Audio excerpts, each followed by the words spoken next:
Bu paylaşımda şokoladlı steak pişirəcəyik. Bu nə qədər iyrənc səslənsə də təcrübə edib yoxlayacağım. Görək necə dadır. Şokolad bədəni ət zülallarını həzm etməyə kömək edir. Çünki kakaonun tərkibində antioksidantlar və fenollar var. Burada deyirlər, şokolad kimi ət. 4 dəqiqə o üz bu üz qızardırıq. Orta dərəcədə olmalıdır ki, şokolad yanmasın. Şokoladlı steak videolarında xarici youtuberlərdən görmüşəm. Əgər mənim kimi dərdi edib şokoladlı steak pişirsəniz, istəsəniz içinə qırmızı şaxad əlavə edə bilərsiniz. Lakin mən spirtdən istifadə etmirəm deyə şaxad silirəm. Əminəm ki, bu videoya ürəyiniz bulana baxırsınız, lakin axırı gözlənilməz olacaq. 180 dərəcədə əti 7 dəqiqə pişirib çıxardacağıq. Gəzdiyim ölkələrin maqnitlərini görə soxmalıyam ya yox. Elə bir iki hava proqnozu göstərirəm.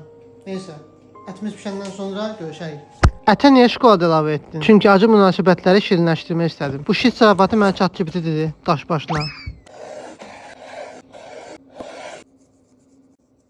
İndi isə dadına baxaq. Bismillah.